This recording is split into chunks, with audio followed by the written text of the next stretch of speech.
What's up, everybody? Joe Brown here. This is the Heresy Financial Show, and today we are talking about Jamie Dimon, CEO of JP Morgan Chase, recently saying a hurricane is coming. Brace yourself. We're going to break down some of the things that he said and see whether they have any validity. Is he just spreading fear, uncertainty, and doubt, or should his precautions be enacted upon? Ready? Let's dive in. So recently, Jamie Dimon said some storm clouds are coming, and he said, I'd like to change that. A hurricane is coming. So he's concerned about the coming economic environment. So what are the reasons for this? Well, number one, he said that we have to brace ourselves because the Federal Reserve has signaled it will reverse its emergency bond buying programs and shrink its balance sheet. This is quantitative tightening to the tune of $95 billion per month. So Jamie Dimon is saying, look, the Federal Reserve, number one, they're raising rates. Number two, they're selling assets off their balance sheet at a faster pace than they've ever sold assets off of their balance sheet. Now, that is true. However, they've got a lot of assets that they purchase. So it's not like they're going to be draining their balance sheet.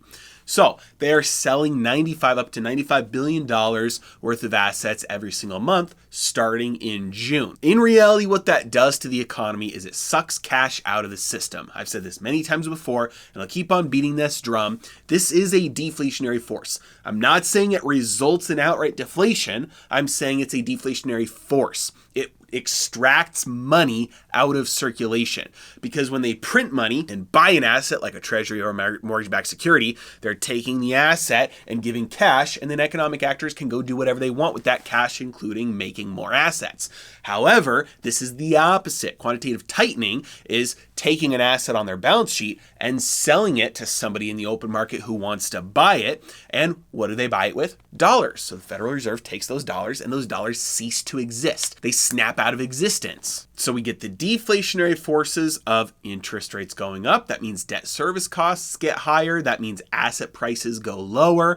And we have those deflationary forces paired with all that cash getting sucked out of the system. And also interest rates going up causes cash to get sucked out of the system because debt service costs go up. So he's saying, hey, look, these are forces that are going to push prices down, asset prices. So he's saying we need to be very careful here. The next thing that he's saying that is causing a hurricane to appear on the horizon is what's happening in Russia and Ukraine right now. He said oil almost has to go up in price because of the disruptions caused by the worst European conflict since World War II, potentially hitting $150 or $175 per barrel. So basically just citing supply and demand issues here, he's saying it's going to push the prices higher. Further, he said wars go bad. There are unintended consequences, and we are not taking the proper actions to protect Europe from what's going to happen to oil in the short run. Now, this next point that Jamie Dimon talked about, I think is particularly interesting. I always bring this up every time somebody asks me the question, why can't something like the Great Financial Crisis, the way that was resolved, why can't that happen again and into perpetuity? One of the key differentiating factors of that time was that the world bailed out America. The world bought a ton of treasuries. That allowed the Federal Reserve not to have to monetize a lot of that debt. That allowed other central banks around the world to monetize that debt for us. In other words, the rest of the world absorbed a lot of the inflation that could have happened. They're not doing that anymore. Central banks around the world for about 5 years now on net have been sellers of U.S. treasuries. That means the world has been slowly de-dollarizing. They are not absorbing our inflation anymore. They are actively sending it back home. This is not the same situation, the same world, the same global economy that we had in 2010. It is very different today than it used to be. And if the federal government has to issue a bunch more debt, it will not be the rest of the world soaking that up and lending that money to the government, buying those treasuries. It will only be the Federal Reserve, which means that all that inflation stays right back here at home. And to the extent that the rest of the world doesn't appreciate the fact that we can never reduce our balance sheet, that we can never undo all of this easing, they will continue to sell treasuries. And to the extent that they do, all the inflation we've exported overseas for decades will come back home. And if everybody in the world is trying to get rid of dollars, who's the only one on earth that will take them?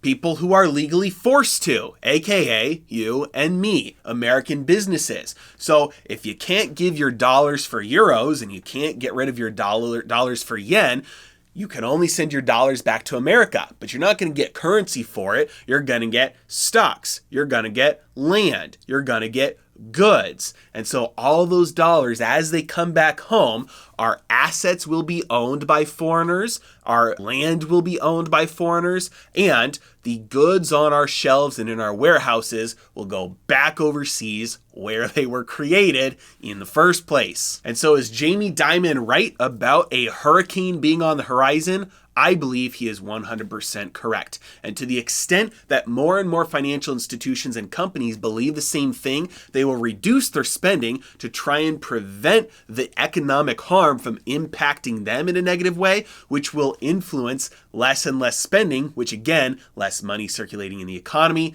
downward pressure on prices, and the Federal Reserve might be forced very soon to choose between a deflationary death spiral and hyperinflation. And if the history of central banking has anything to say about this, you know that they tend to choose one over the other, and that's usually the inflationary route. As always, really appreciate you guys. Thank you so much for watching, and hope I didn't ruin your day.